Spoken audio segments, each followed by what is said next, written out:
Muchísimas gracias por la presentación, por la invitación. Vamos pues colgados de tiempo, voy a tratar de ser lo más breve que pueda, que esto saben que estando acá arriba es una cosa muy difícil de conseguir, pero voy a hacer un mejor esfuerzo. También intentaré hacer un mejor esfuerzo porque después de haber escuchado tanta charla tan interesante con aspectos de derecho, con aspectos de ética, con aspectos filosóficos, hablar de turismo va a ser una cosa, me parece que brutalmente aburrida, pero espero que no lo sea tanto para ver si me pueden soportar una media hora. Cuando yo hice, bueno, cada quien tiene su propia historia, hay algunos que han comentado por qué llegaron a la ética o a la bioética o este tipo de razonamientos.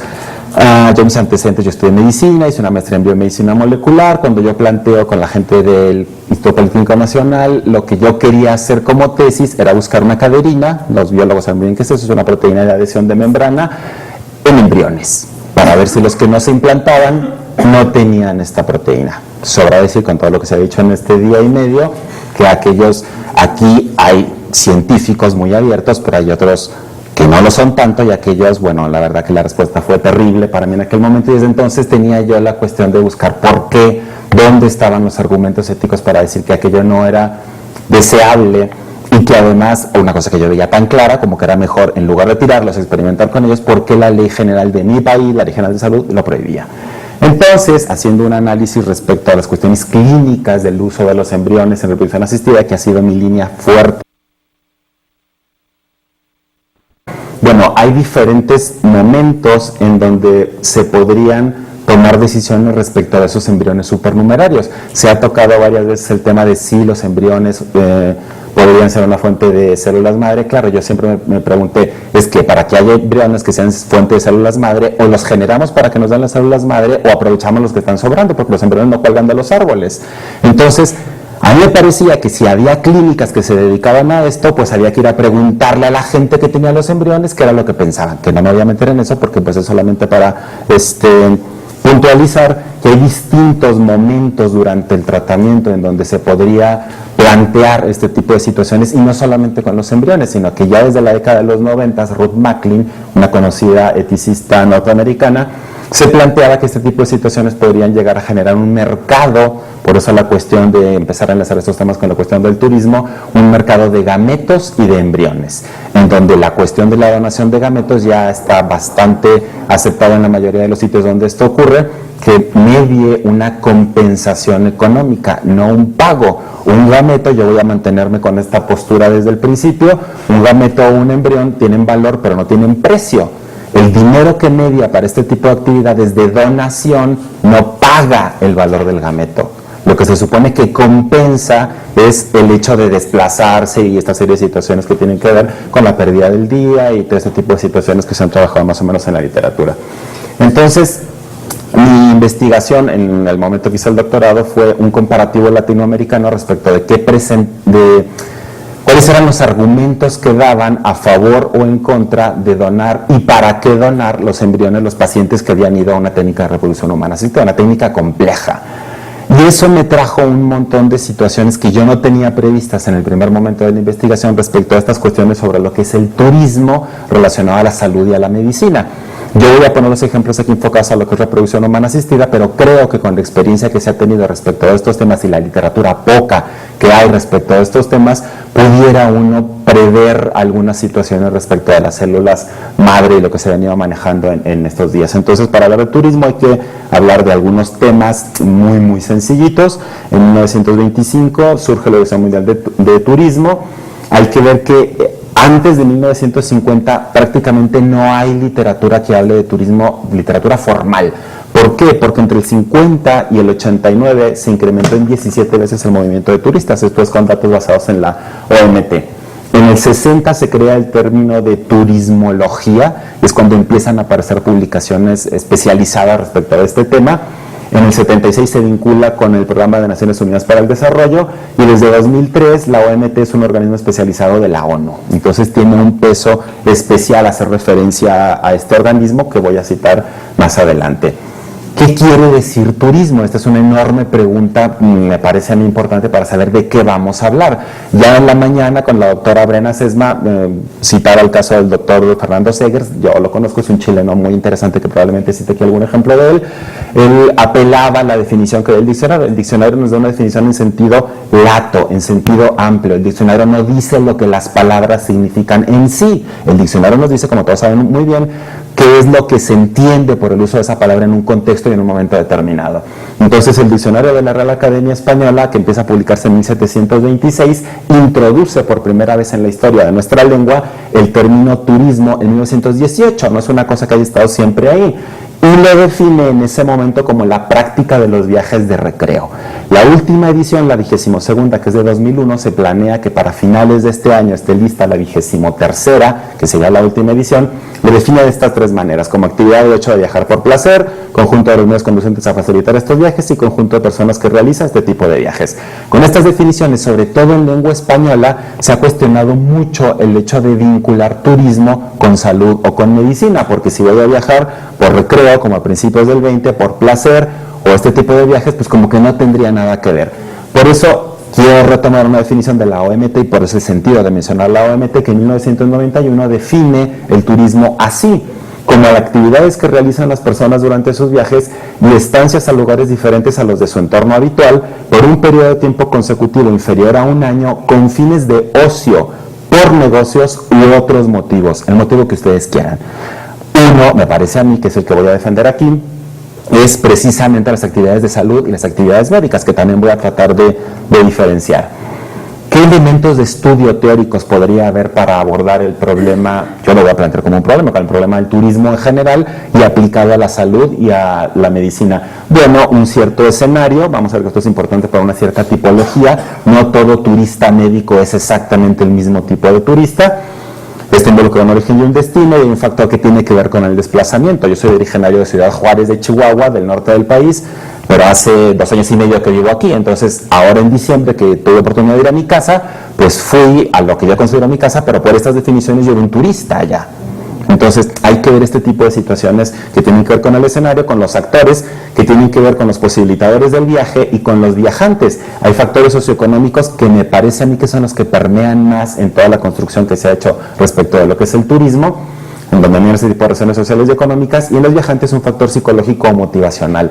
Siempre que existe un viaje de turismo hay algo por qué hacerlo, que es lo fundamental, y vamos a ver que las cuestiones de salud son un factor muy importante para esto. Y las condiciones de posibilidad que tienen que ver con las relaciones sociales y un factor sociológico que incluye el derecho, que me parece también que es muy importante en este sentido, el Pacto Internacional de Derechos Económicos, Sociales y Culturales. En su artículo 7 habla de que se reconoce el derecho a toda persona al goce de condiciones de trabajo e incluye el descanso, el disfrute del tiempo libre, la limitación razonable de las horas de trabajo y las vacaciones periódicas pagadas, así como la remuneración de los días festivos. Voy a saltarme los siguientes artículos que son del Código Ético Mundial para el Turismo, que de alguna manera pues se apoyan en el PIDESC, sobre todo el artículo 7, que dice que los seres humanos tenemos un derecho al turismo. Esto no es casual. En diciembre del año pasado, 233 empresarios de nuestro país, México, para los que somos mexicanos, firmaron estar de acuerdo con el Código de Ética de la Organización Mundial de Turismo. Entonces no es una cosa baladísita a lo que se supone que se están comprometiendo.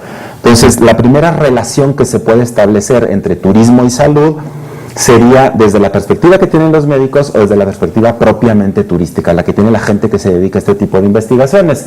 Desde la perspectiva médica, ¿qué es lo que se ha solido teorizar? Pues la prevención de alguna enfermedad que pueda ser endémica del sitio donde voy a visitar. Si a alguno de ustedes se le ocurre ir a Colombia, pues tiene que ponerse la vacuna de la fiebre amarilla, porque es endémico allá y se las van a pedir en el momento de que entren al país. Por poner un ejemplo, la cuestión del diagnóstico, si van a Chiapas nuestras visitantes del Reino Unido y les da, espero que no vayan a Chiapas y espero que no contraigan la enfermedad, pero se les da malaria, sería una cosa totalmente atípica que en el Reino Unido tuviesen un paciente con malaria, pero tiene que ver con esta cuestión propia del viaje. El diagnóstico tiene que pensarse por este tipo de situaciones.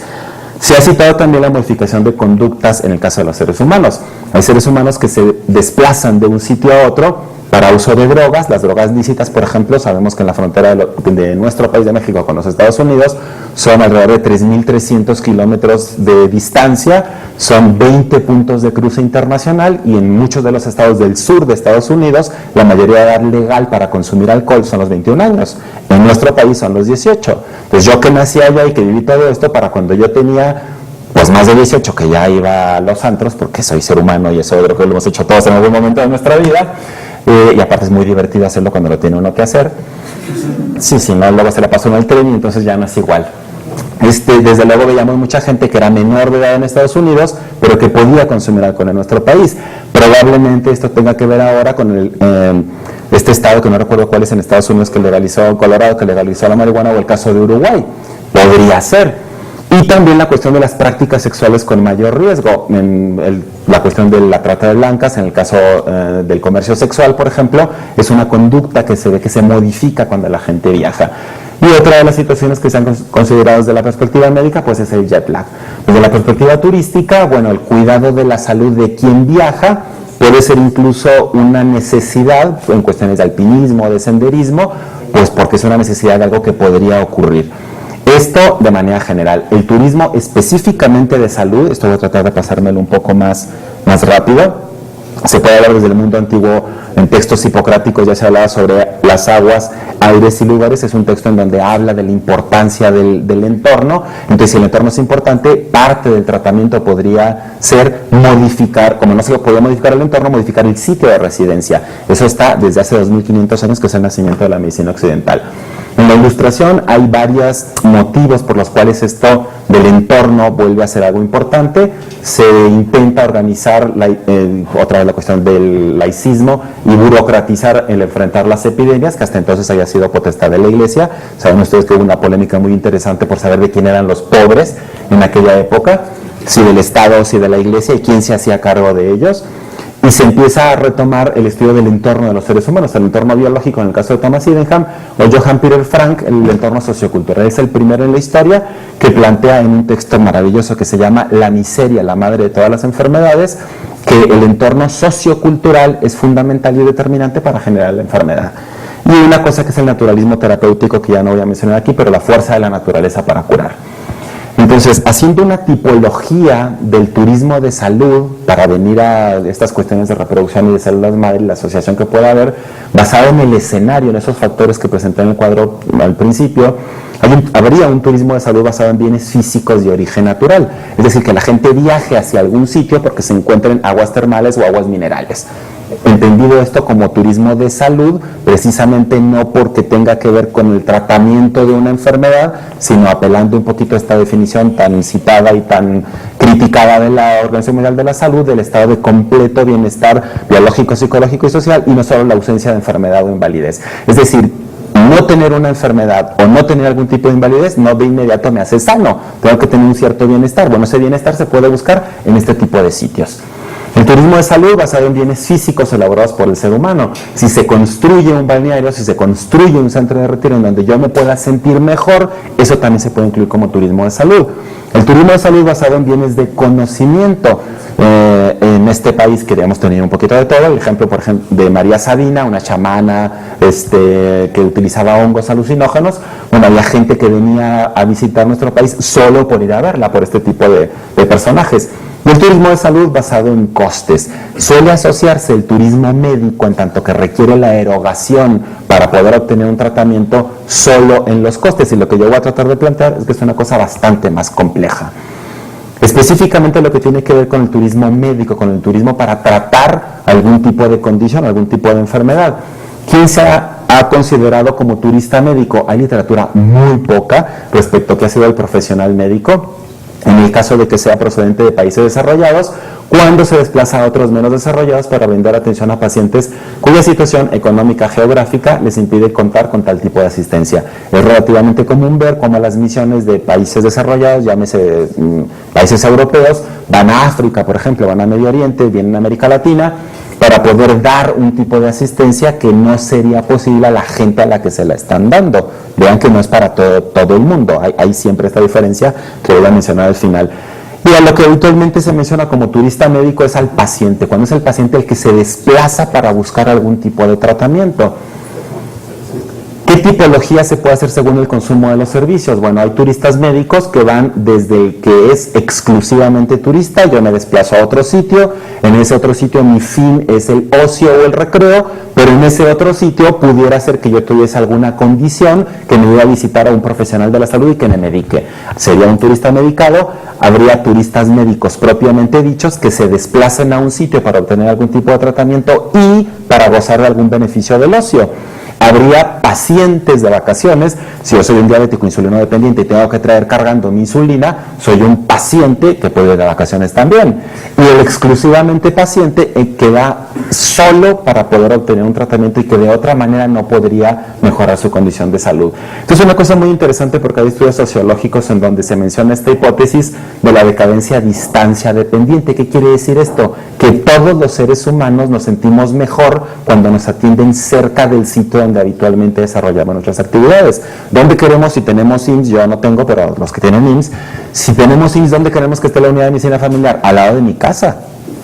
Si queremos acceder a un segundo nivel o a un tercer nivel, ¿dónde queremos que esté el hospital? Pues que me quede cerca, o que me quede cerca el transporte público para poder llegar. Es decir, el hecho de pensar que tengo que desplazarme a otro estado o a otro país o a otro continente para obtener un tratamiento médico es una cosa que llama la atención, porque no es lo que busca de primera instancia un ser humano. Ahora, la clasificación que les voy a mencionar de los turistas médicos como pacientes es algo bastante más complejo que pensar, me voy a otro sitio porque pago menos. Eso es una visión muy reduccionista, muy simplista, y que cabría en uno de por lo menos 8 tipos de turistas médicos que pueden describirse si combinamos los tipos de motivación y los tipos de financiación que se tienen. En general, los tipos de financiación van a ser si no tienen cobertura, y si tienen algún tipo de cobertura, que generalmente va a ser un seguro privado. Y los tipos de motivación que vamos a mencionar son la disponibilidad, la asequibilidad, la familiaridad y la calidad percibida. ¿A qué se refiere la disponibilidad? Pues a que se tenga el tipo de servicio que yo voy a querer en términos cuantitativos o en términos cualitativos. Si no lo tengo en términos cuantitativos o en términos cualitativos, pues probablemente yo busque mover mi sitio habitual de residencia para este viaje turístico con fines médicos.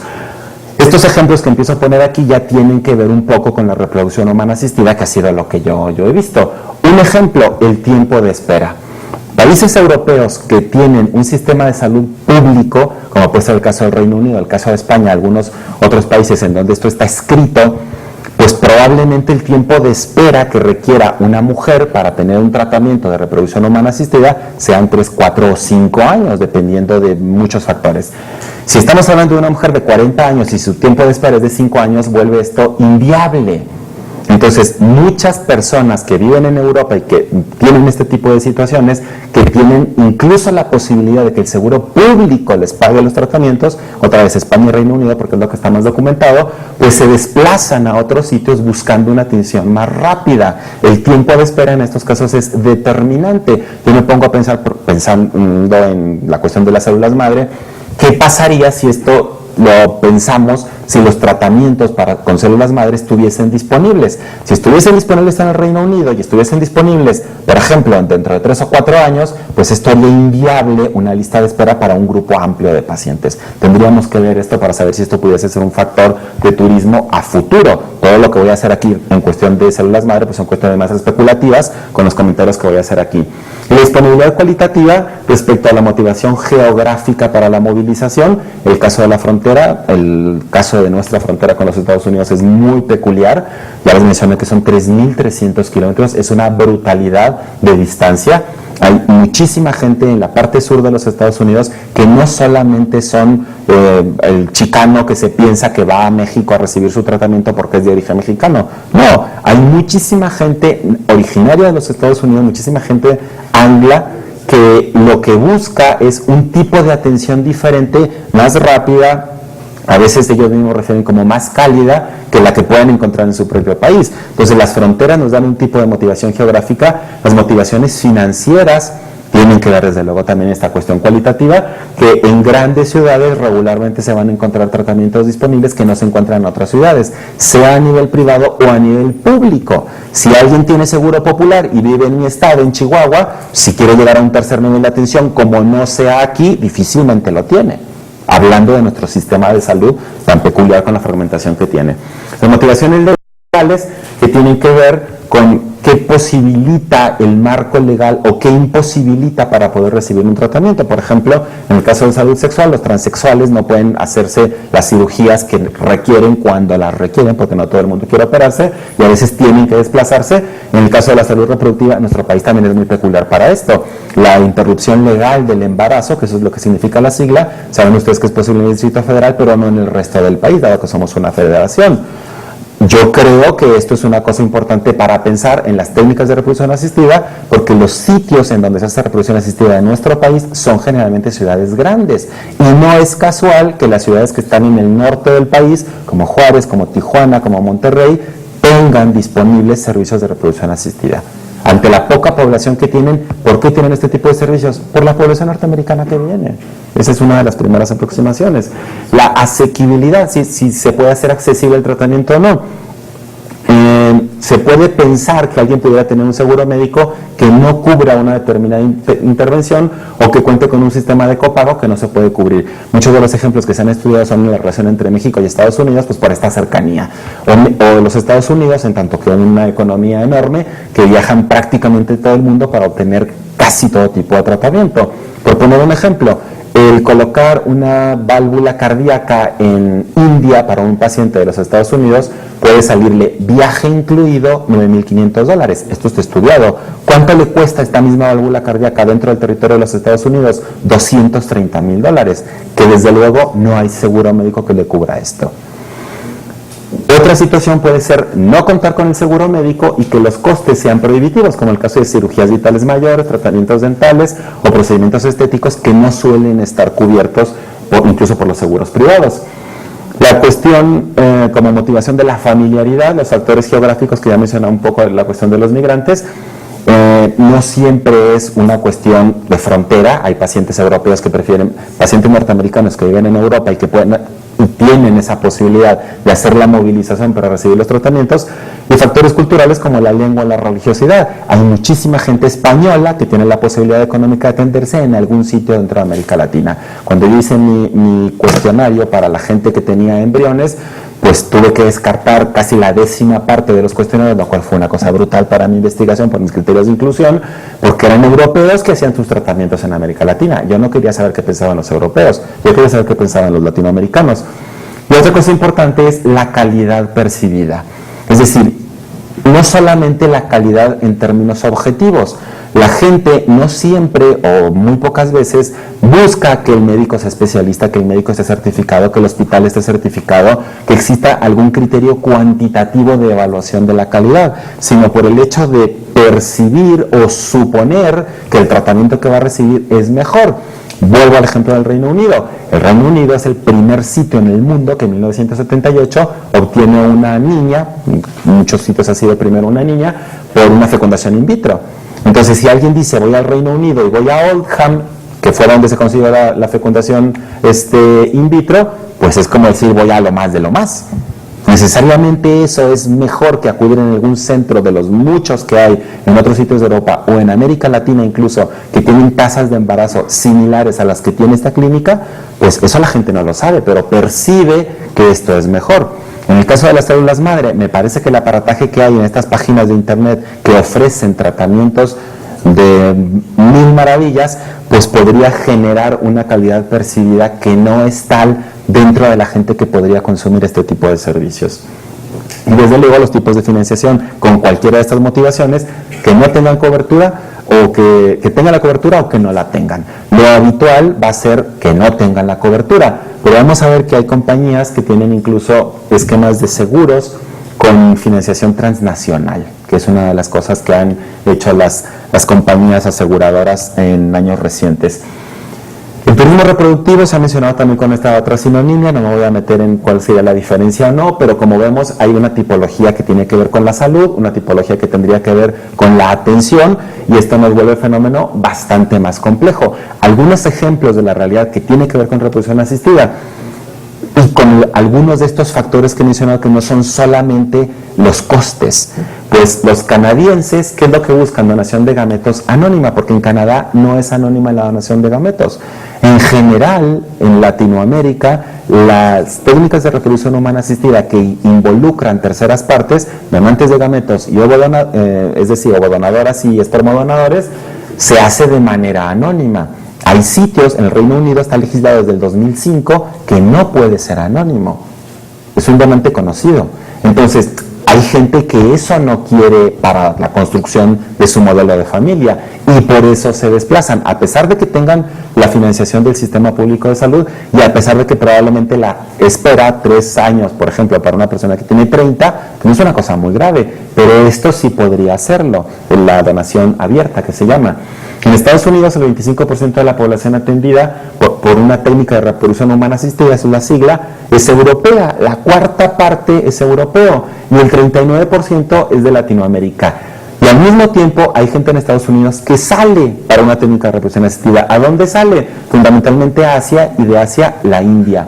¿Por qué? Pues porque en la India se hacen contratos de gestación subrogada o de vientre de alquiler, como se dice en la cotidianeidad, y es mucho más sencillo conseguir allá una mujer para ello que dentro de los Estados Unidos. Se sabe poco, pero en el marco latinoamericano, que fue parte de lo que yo me encontré con gran sorpresa, en Perú es el único sitio en donde la madre no es la que pare, no es la biológica, es la genética. En Perú se hace muchísima gestación subrogada y la gente se enteran los peruanos, los chilenos, los colombianos, los que están cerca. Si Perú promocionara, yo no he visto todavía este tipo de promociones en internet, pero si las promocionara les aseguro que sería un boom para la gestación subrogada en el medio latinoamericano, por lo menos. En una investigación que se hizo con usuarios en estos países, 4 países, Italia, Alemania, Holanda y Francia, concentraban la tercera parte de las técnicas ofrecidas en estos otros. ¿Por qué? Pues ya se ha mencionado un poco. Las legislaciones más restrictivas respecto de la reproducción humana asistida en toda Europa son la italiana, del Vaticano y adentro, me parece que es como muy claro, y la alemana, pues porque está muy cerca del Holocausto y todo lo que tiene que ver con la investigación con seres humanos, y me parece que por extensión son todavía un poco reacios a cuestiones un poco más liberales o más abiertas. En el Reino Unido, ya mencioné un poco, llegan por prestigio y antigüedad de las clínicas, salen para buscar el anonimato, pero ¿qué es lo que tiene también reportado el Reino Unido? Resulta que muchas veces pacientes del Reino Unido salen a buscar una técnica de reproducción humana asistida, consiguen el embarazo, y una de las complicaciones más frecuentes, porque es una complicación en ginecología y obstetricia, es el embarazo múltiple.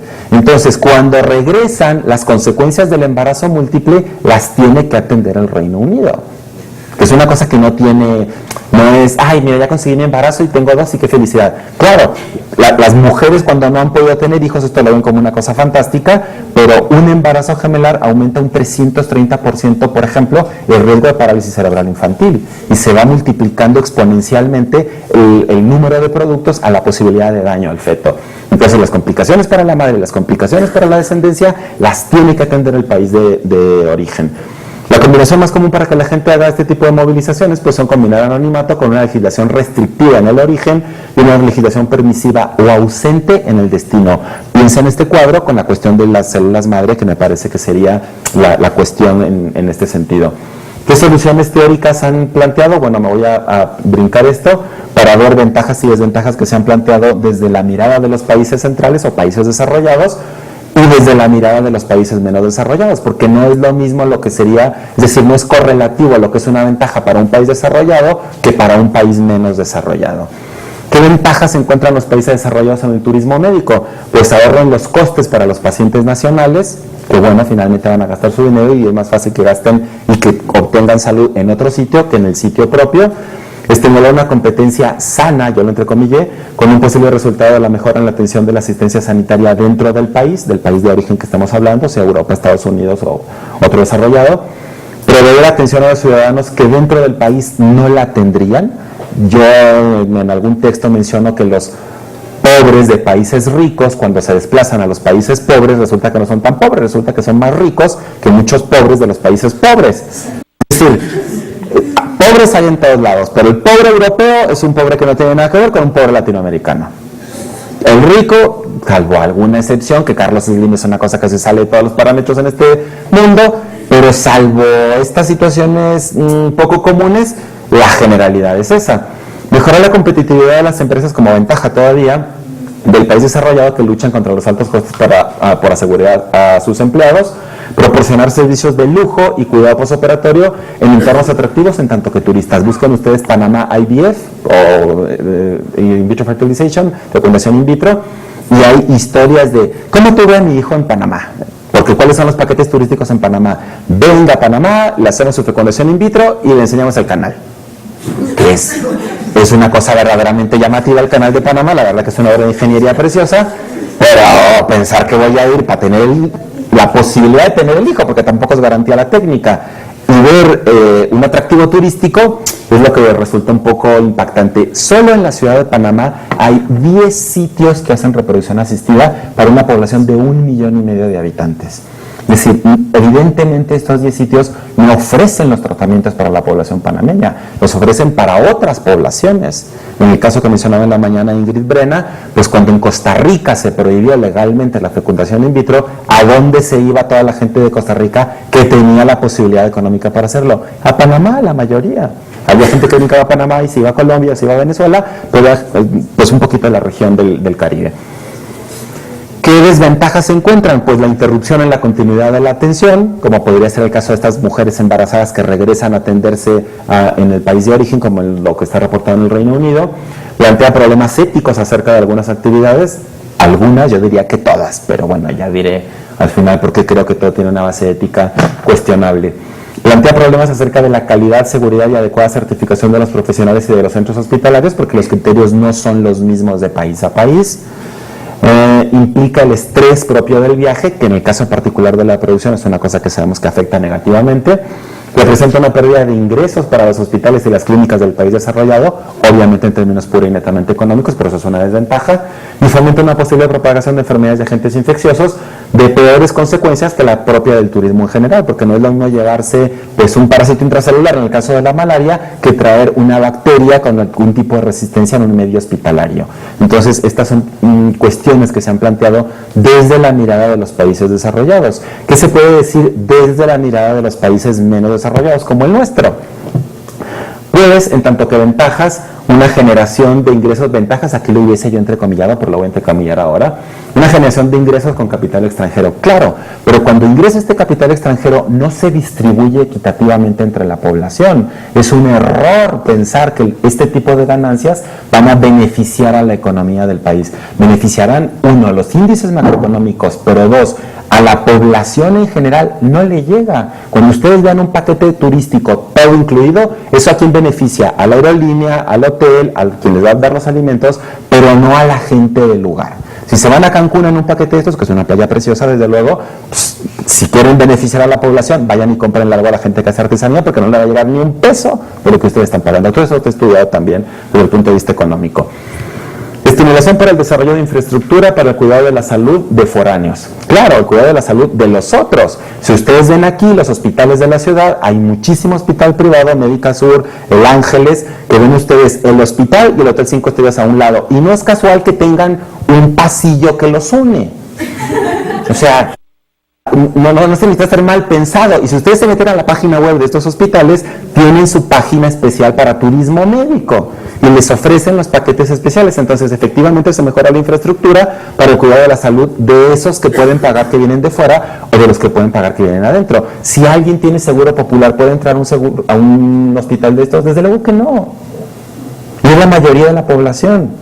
La mayoría de la población que no ha tenido nunca una cobertura de salud digna y que ahora pretendidamente con el seguro popular dicen que va a tener la cobertura, y desde luego el estar afiliado no es lo mismo que tener cobertura, y tener cobertura no es lo mismo que tener disponibilidad de servicios, que es una cosa bastante perversa de esta cuestión que hemos tenido en nuestro sistema de salud.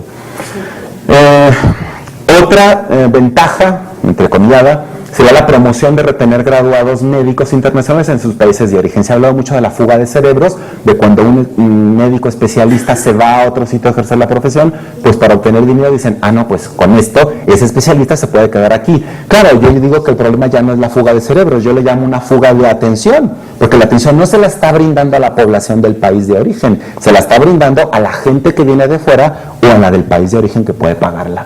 El desarrollo de la biotecnología y a la industria a nivel internacional, si es que esto pudiera ser posible en los países menos desarrollados, pero la verdad es que los países menos desarrollados lo que somos es consumidores de biotecnología y de la industria a nivel internacional. Hay en este país 53 clínicas que ofrecen técnicas de reproducción humana asistida privadas. Tenemos pocas excepciones, el Instituto Nacional de Perinatología, el 20 de noviembre, en el ISSSTE, son muy pocos los sitios que con fondo público ofrecen una técnica de reproducción humana asistida. Bueno, pues todos estos sitios públicos y privados, ¿dónde compran las incubadoras? En Estados Unidos, las incubadoras para los embriones. ¿Dónde compran la platina para poder ver los embriones? En Estados Unidos. ¿Dónde compran los medios de cultivo? En Estados Unidos. Es decir, este desarrollo biotecnológico también está como que veremos como una ventaja.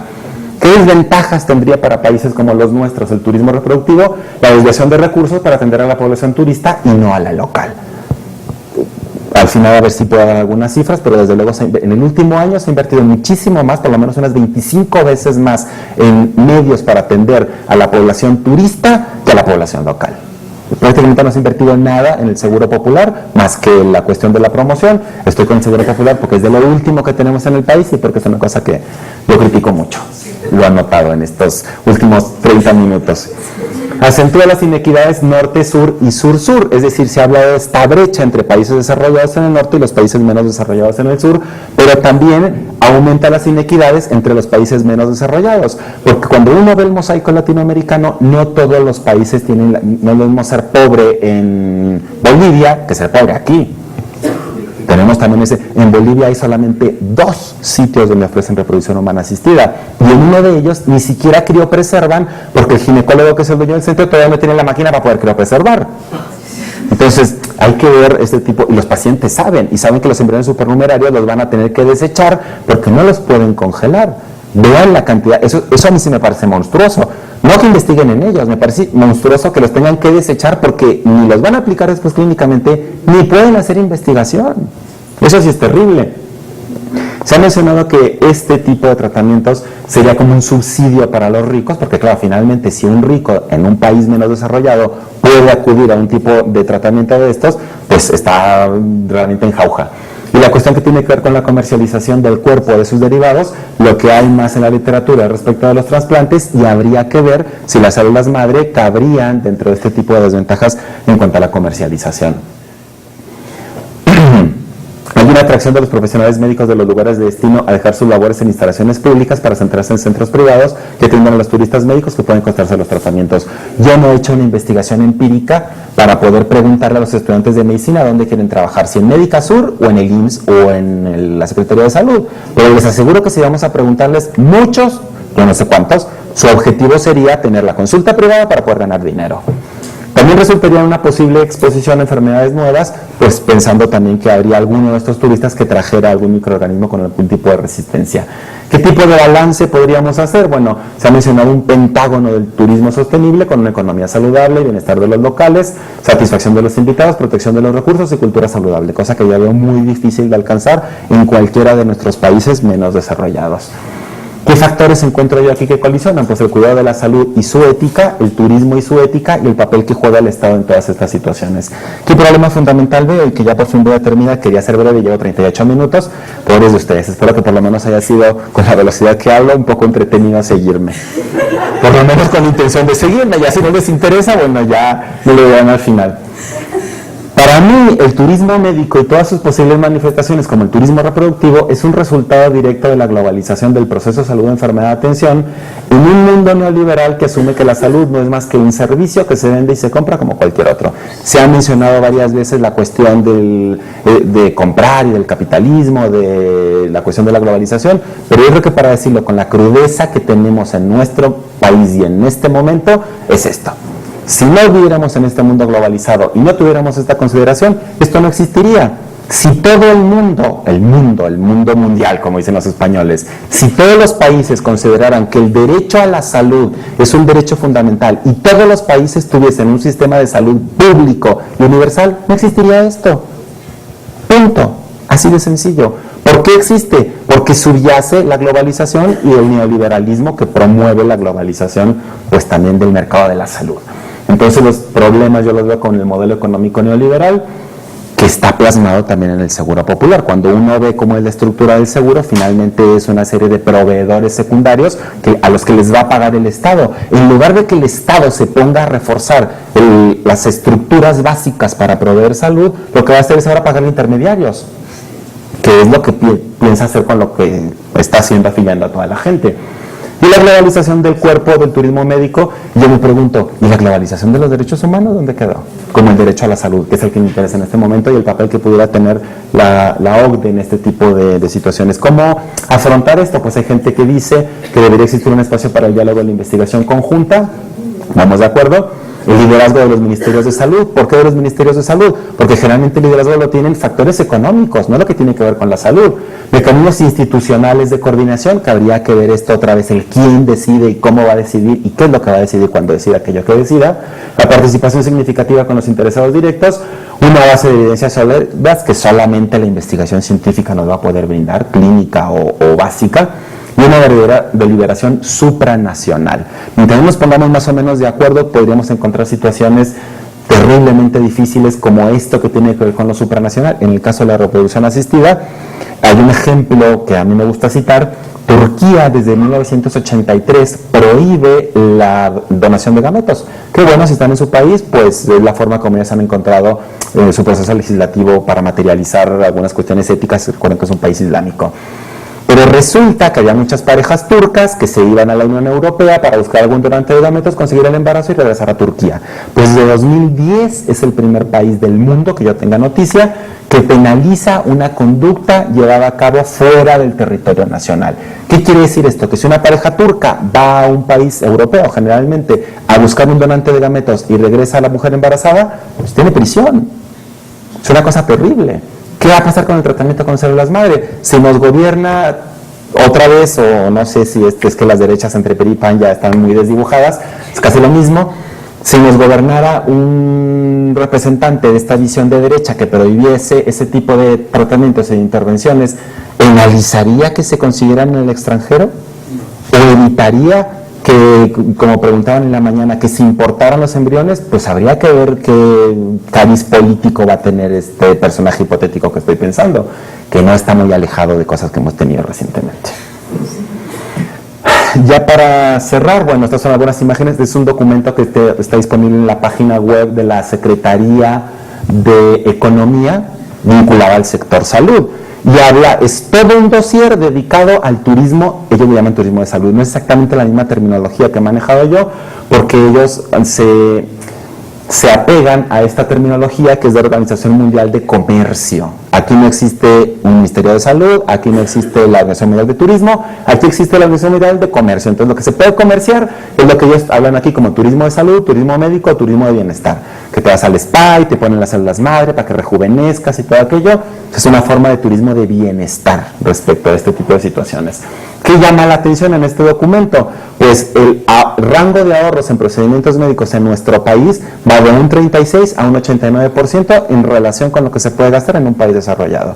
¿Cuánto va a ser el ahorro que se puedan tener este tipo de gente que pudiera pagar esto en el caso del tratamiento con células madre? Pues no lo sabemos, pero de alguna manera esto va a seguir potenciando el mercado de salud del que ya vivimos. Y estas son las distancias en horas de viaje mínimo y máximo respecto de pues, muchos países desarrollados, que son los que vienen acá a invertir su dinero. Estos son ejemplos de algunas aseguradoras que tienen pólizas internacionales y que teniendo un diagnóstico en un país se pueden ir a tratar a otro y se los cubren. Entonces esto ya está pensado desde luego por compañías en países desarrollados, Estados Unidos, Canadá, Reino Unido.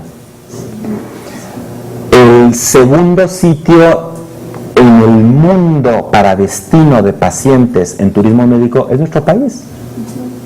No es una cosa baladí el hacer referencia a este tipo de situaciones. El Algunos servicios de turismo médico en México, pues mencionan por aquí los tratamientos para la fertilidad, en medio de muchos otros, desde luego muchos de ellos quirúrgicos, algunos de ellos relacionados con lo estético, rinoplastia, lifting facial, pero si menciona tratamientos para fertilidad, pues estamos a un pasito o a un pasote, dependiendo de otra serie de situaciones, de que pudiese también tener un mercado para tratamiento con células madre. Esto habla de los subsectores que dan servicios a nuestro país, viene de hecho desglosado por el personal de salud, por personal médico, médico y paramédico, por hospitales, cuáles hospitales están certificados, cuáles hospitales están homologados a la certificación que tienen los privados, que son pues prácticamente los Institutos Nacionales de Salud y los grandes hospitales de INSSE, ISSSTE, y viene un mapa completo en donde se ve cuáles son las grandes empresas que venden servicios de salud y pues puede analizar en cada estado cuáles son las empresas más pujantes para vender este tipo de servicios. Hay páginas web varias, esta es una de ellas, en donde hablan del turismo médico, que es el turismo de salud, porque este país, qué destinos, qué hospitales, qué tratamientos se ofrecen, les pueden variar el idioma hasta en 10 idiomas dependiendo de la página web, y pues las fotos impresionantes de los hospitales privados, no viene el hotel que está del otro lado, pero los servicios de 5 estrellas están anunciados en la página web habitualmente de estos hospitales. Entonces, después de 45 minutos, no sé cómo dice para terminar en el tiempo adecuado, les quiero agradecer su atención. No sé si me van a dejar tiempo de una pregunta, y la criatura es el amor de mi vida, que siempre le dedico todo el trabajo que hago, que es mi hija, y bueno, pues muchas gracias por su atención. Sí.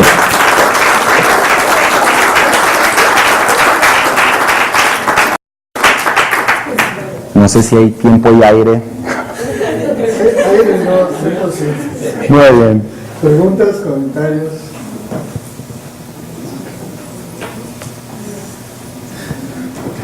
¿Nadie?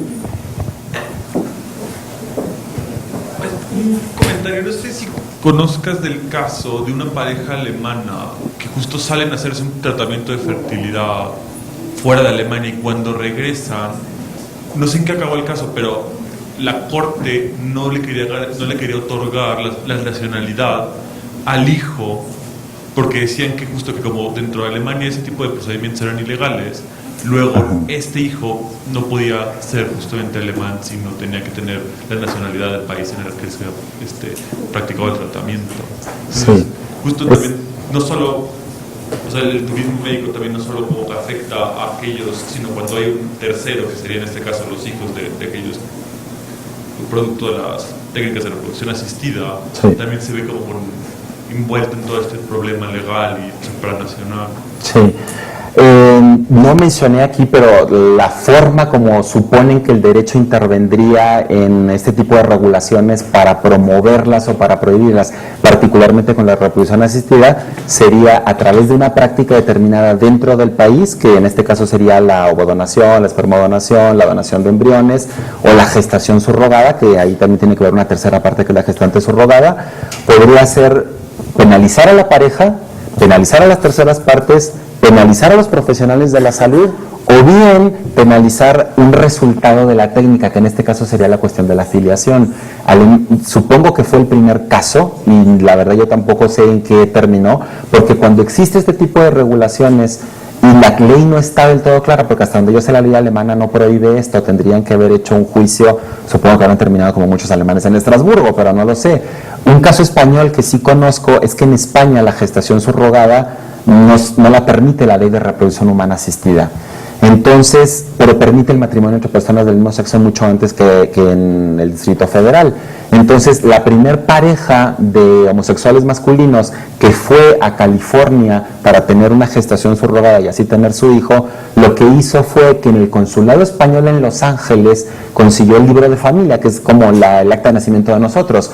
Entonces, en el libro de familia que les habían dado en el consulado, lo presentaron en España y eso generó jurisprudencia. Entonces, ahora San Diego es un sitio preferido para las parejas del mismo sexo, o sea, para varones gays, que van por una técnica de este tipo. Yo supongo que el caso alemán... Sí, pero me confundí, el caso alemán es justo de embarazo subrogado. Entonces, sí, porque no lo permite tampoco. tampoco. En otro país, y decían que más bien que, claro, que la nacionalidad venía en relación con la gestación. con parir, que es lo que pasa en casi todos lados. Claro, porque en Alemania eso no está regulado. La verdad no sé cómo terminó el caso, pero yo creo que con unos buenos abogados hubieran conseguido otra cosa distinta. ¿Algo más? Y bueno, aquí en México está regulado o aprobado la gestación subrogada. No, México... En México, bueno, yo mencioné que hay infinidad de clínicas y no hay ninguna regulación legal en este sentido. Se apela a la autorregulación, a la regulación ética, que entonces tenemos 50 y pico de regulaciones en el país, porque cada quien hace lo que a su leal saber y entender es lo mejor. ¿En qué sentido? A ver, también no hacen cosas monstruosas ni están preparando el ejército de Hitler, no, que no va por ahí la cosa. Pero sí, por ejemplo, si yo soy mujer y tengo a mi pareja lesbiana, pues a lo mejor voy a una clínica y no me hacen ni caso, y en otra clínica sí me hacen una inseminación. Es decir, para este tipo de detalles no tenemos ningún tipo de regulación que pueda permitir o no el acceso a estas técnicas. Algo que yo mencionaba cuando hablé con los centros de la red para mi investigación era que lo que me di cuenta yo, por lo menos en reproducción humana asistida, es que los médicos y los profesionales de salud en general, químicos en el laboratorio o biólogos, escuchan regulación y lo ven como sinónimo de prohibir. Yo les decía, una forma de regular es que tengan algún estándar de calidad, como por ejemplo la certificación del centro, y que el centro se comprometa a ofrecer una serie de técnicas en donde lo que medie sea la evidencia científica y no los prejuicios del ginecólogo para atender o no a una lesbiana, por ejemplo. Entonces, la verdad es que cada quien se autorregula como cree que debe autorregularse.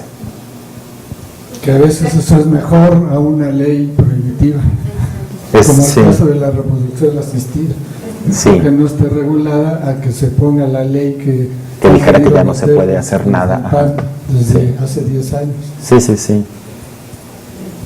Yo como a manera de comentario me parece que es curioso que, bueno, está bien la autorregulación de estas clínicas para que no se prohíban este acceso a la salud de muchas parejas infértiles.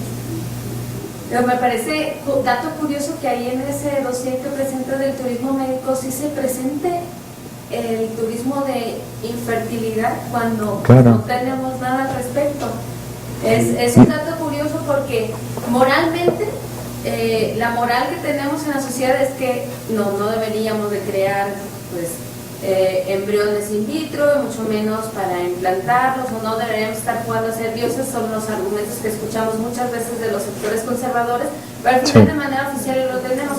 No me parecería raro entonces que en algún momento también tengamos el turismo de tratamientos o intervenciones con células anunciado en la Secretaría. Sí.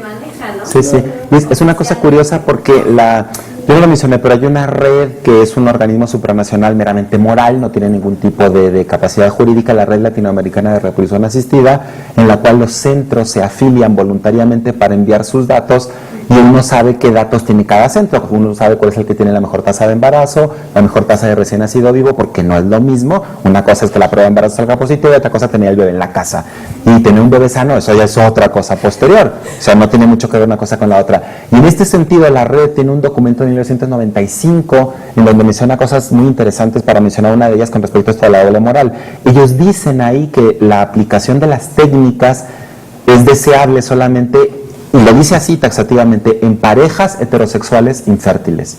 Entonces, si una mujer sola, independientemente que sea lesbiana o no, muchos centros se apegan a este supuesto código de aspectos éticos de la red para decir, no, yo no le voy a dar tratamiento. Entonces juega mucho esta cuestión de la doble moral latinoamericana, y ese consenso curiosamente lo coordinó y lo dirigió y no lo ha modificado Fernando Segers, que es el especialista chileno que mencionó ahora Ingrid Brena en relación a la Corte Interamericana de Derechos Humanos. Es una persona que es muy influyente en reproducción asistida en América Latina, precisamente por haber hecho esta red y poder tener datos que ahora están publicados en las mejores revistas de infertilidad. ¿Cuál es el nombre de la red? Red Latinoamericana de Reproducción Asistida, o Red Lara. Ustedes ponen redlara.com y ahora todo está en la web. La página tiene versión en español, en portugués y en inglés.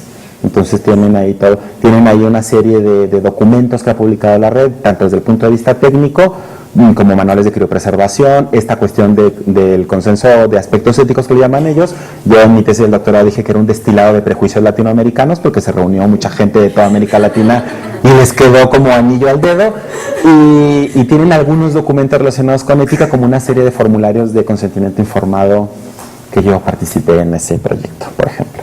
Tienen muchas cosas interesantes. Muy bien. Sara, ¿quieres decir?